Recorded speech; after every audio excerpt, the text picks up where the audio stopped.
আজকে আমরা এমন একটা ভিডিও দেখব যেখানে কিছু ব্যক্তিকে স্বার্থবাদী ব্যক্তি হিসেবে চিহ্নিত করা হয়েছে এবং সাব্যস্ত করা হয়েছে। তো বন্ধুরা, আন্দোলনের সময় এই সমস্ত ব্যক্তিরা কিন্তু ছাত্রদের পক্ষে কোনোদিন অবস্থান নেন নাই, বরঞ্চ ছাত্রদের আন্দোলনকে ঠেকিয়ে দেওয়ার চেষ্টা করেছিলেন। তো আজকে আমরা সেই কয়েকজন ব্যক্তির ব্যাপারে ভিডিও দেখব। ভিডিওটির টাইটেলটা হলো কোথা আন্দোলনের স্বার্থবাদী 10 ব্যক্তি। থাম্বনেলটা দেখে আপনারা বুঝেছেন যে এই লিস্টে কারা কারা আছে। তো এরপরে আজকে আমরা ভিডিওতে সবকিছু দেখব। তো চলুন আমরা সেসব ব্যক্তিদের ব্যাপারে একটু দেখে আসি। Let's go. ওনারা তো চেনেনই আপনারা সবাই, খুব ভাইরাল এবং পপুলার একজন পার্সন ছিলেন। আসসালামু আলাইকুম সবাইকে, আশা করি সবাই অনেক ভালো আছেন। মনের ভেতর একটা ঈদ আনন্দ নিয়ে আজকে এই ভিডিওটা বানালাম।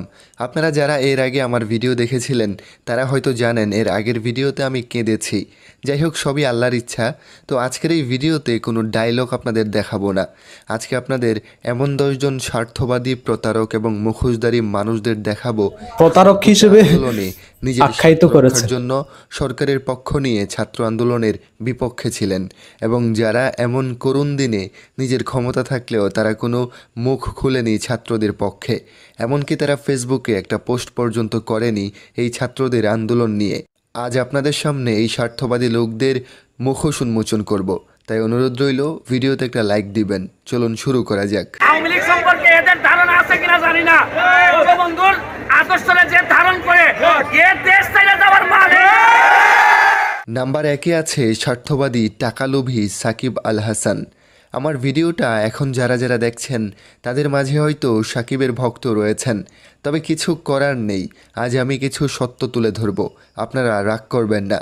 এই ক্ষণিকের পোলা কোটা আন্দোলনে ছাত্রদের পক্ষে থাকা তো দূরের কথা, সেই আন্দোলন চলাকালীন সময়ে তার বউ বাচ্চা নিয়ে ভ্রমণ করেছিলেন দেশের বাহিরে, এবং সেখান থেকে একের পর এক ছবি সামাজিক মাধ্যমে পোস্ট করেছেন। দেশে ফেরার কথা একবারও ভাবেনি। দেশের এমন করুণ পরিস্থিতিতে তিনি ফেসবুকে ছাত্রদের উদ্দেশ্যে কোনো ভিডিও বার্তা, কোনো স্ট্যাটাস কিছুই দেয়নি। এই টাকালোভী স্বার্থবাদী সাকিব শুধু টাকাটাকেই চিনে। সে এই দেশের জন্য কিছু করার মন মানসিকতা কখনোই রাখেনি।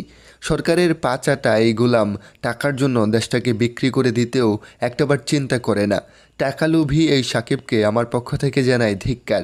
আপনারা কমেন্টে দেশের এই শত্রুকে নিয়ে কিছু বলে যান এবং এই অমানুষটাকে আজ থেকে বয়কট শুরু করুন। আজকের দ্বিতীয় স্থান দখল করেছে ফেসবুক এমপি জনাব ব্যারিস্টার সুমন সাহেব।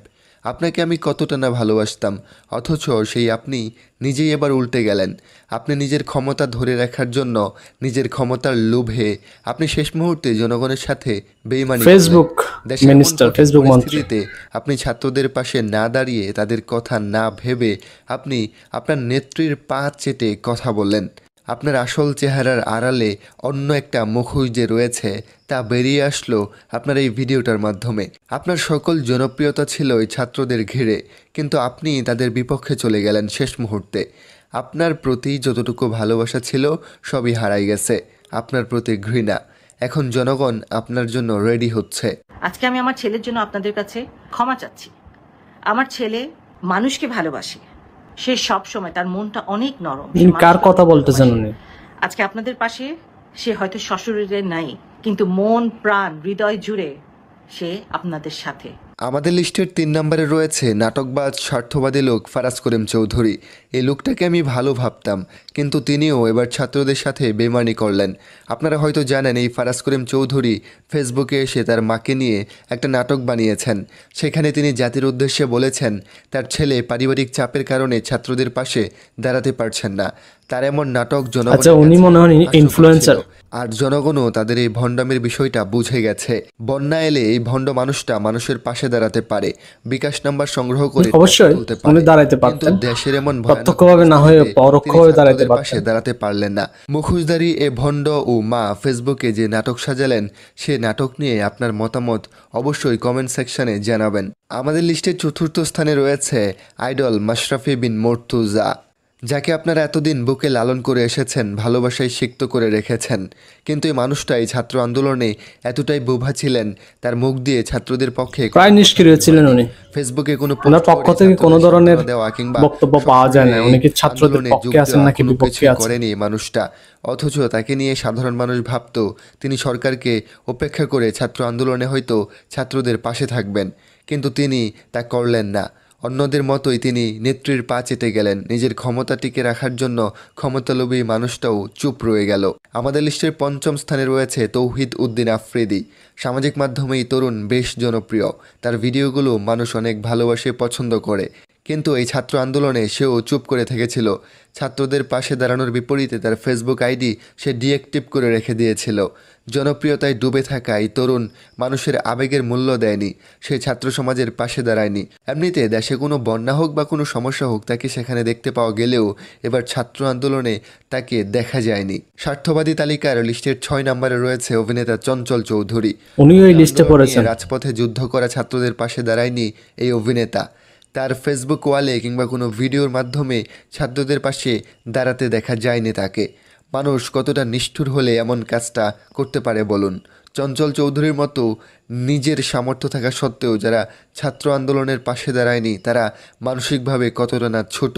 অথচ মানুষ আশা করেছিল তিনি ছাত্রদের পাশে দাঁড়াবেন, কিন্তু তিনি তা করলেন না। এখন যে মানুষটার কথা বলবো সে আপনার আমার খুব পছন্দের একজন মানুষ। তিনি হলেন নাদির অন দ্য গো চ্যানেলের ওনার ভিডিও দেখি আমি। তিক্ত সত্য হলেও স্বাধীনতার এই যুদ্ধে নাদির অন দ্য গো ছাত্র জনতার পক্ষে কোনো আওয়াজ তোলেননি। নাদির সাহেব একজন ইন্টারন্যাশনাল লেভেলের ট্রাভেল ব্লগার, মানুষ তাকে যথেষ্ট রেসপেক্ট করে, কিন্তু দুঃখের বিষয় এই মানুষটাও বোবা হয়ে গিয়েছিলেন। ছাত্র আন্দোলনে নিজের মুখে তালা দিয়ে রেখেছিলেন, কিন্তু আমাদের মতো সাধারণ মানুষ ওনার কাছ থেকে আশা করেছিল তিনি হয়তো ছাত্র জনতার পাশে থাকবেন, হয়তো ছাত্রদের পাশে দাঁড়াবেন, কিন্তু তিনিও স্বার্থপরদের তালিকায় নাম লেখালেন। আমাদের আজকের লিস্টের 8 নম্বরে রয়েছে স্বার্থবাদী লোক আরিফিন শুভ। এই অভিনেতাকে আমার ভীষণ ভালো লাগতো, তাকে আমি ফলো করতাম, কিন্তু এবার কোটা আন্দোলনে তিনি যা করলেন তা থেকে তিনি এবার মন থেকে উঠে গেছেন। এই ছাত্র আন্দোলনে কোনোভাবেই ছাত্রদের পাশে দাঁড়ায়নি এই অভিনেতা। নিজের সামর্থ্য থাকা সত্ত্বেও মুখে তালা লাগিয়ে দিয়েছেন।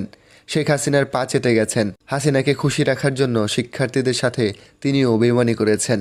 এমন স্বার্থপর বেইমান মানুষ দেশের জন্য ক্ষতিকর, কারণ তারা সময়ের সাথে বদলে যায়।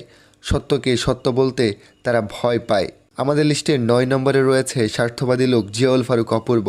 খুব পছন্দের অভিনেতা তিনি, কিন্তু এবার তিনিও আমাদের ছাত্রদের সাথে বেইমানি করেছেন।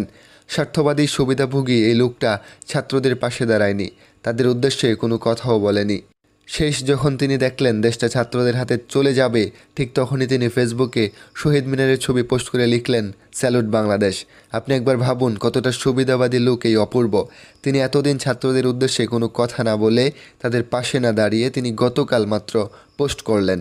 এসব সুবিধাবাদী লোকদের বয়কট করা উচিত, কারণ তারা সবসময় সুবিধা নিতে পছন্দ করে। আমাদের লিস্টের সবশেষ যে মানুষটা রয়েছে স্বার্থবাদী, সে লোকটা হলো রাফসান দা ছোট ভাই। রাফসান দা ছোট ভাই গতকাল মাঠে নেমেছিলেন। তিনি তখন হয়তো আপনারা দেখেছেন তাকে মানুষ কতটা অপছন্দ করে, তাকে ধাও করেছিল, তাকে ভুয়া ভুয়া বলে চিৎকার করেছিল মানুষ। তখন রাফসান দা ছোট ভাই সেই মাঠ ছেড়ে পালিয়েছে, কিন্তু তার ফেসবুক ওয়ালে ছাত্রদের উদ্দেশ্যে ভালো ভালো কিছু পোস্ট করতেও দেখা গেছে। এখন জানি না এই মানুষটা আসলে কতটুকু অনেস্ট। যাই হোক, আপনাদের কাছে ভিডিও কেমন লাগলো এবং এই স্বার্থবাদী লোকদের উদ্দেশ্যে আপনার মতামত কী তা অবশ্যই আমাদের কমেন্টস করে জানাবেন। দেখা হচ্ছে পরের ভিডিওতে। ধন্যবাদ। এখানে যাদের কথা বা যাদেরকে দেখানো হয়েছে, আসলে ওনাদের পক্ষ থেকে ছাত্রদের আন্দোলনের প্রতি আসলে তেমন একটা কোনো ধরনের সাপোর্ট আসে নাই ওইভাবে। ওনারা হচ্ছেন খুবই হাই প্রোফাইল পার্সন। ওনারা যদি একটু সাপোর্ট দিতেন হয়তো বা ছাত্ররা খুবই মনোবল ফিরে পাইতেন। তো যাই হোক বন্ধুরা, এই লিস্টটাতে আসলে এই ব্যক্তিদের উপরে আপনাদের কি মতামত প্লিজ কমেন্ট সেকশনে জানাবেন। এই লিস্টে কি আরো অ্যাড করা উচিত ছিল কিনা? এখানে শুধু পুরুষদেরকে দেখানো হয়েছে, মহিলাও ছিল যাদেরকে এখানে অ্যাড করা উচিত ছিল বলে আমি মনে করি। এখানে অনেক মহিলা সেলিব্রিটিও ছিলেন যাদের পক্ষ থেকে কোনো ধরনের সাপোর্ট বা কোনো ধরনের হেল্প পাইনি ছাত্র আন্দোলনের মধ্যে। তো যাই হোক বন্ধুরা, এইটা ভিডিওটা হয়তো ওনার নিজস্ব পয়েন্ট অফ ভিউ, আপনারা কি মনে করেন অবশ্যই কমেন্ট সেকশনে জানাবেন। এই লিস্টে যারা আসেন ওনারা কি আসলে কি স্বার্থপর নাকি জনগণের জন্য কিছু অন্তত করেছিলেন? প্লিজ কমেন্ট সেকশনে আপনার মতামত অবশ্যই ব্যক্ত করবেন।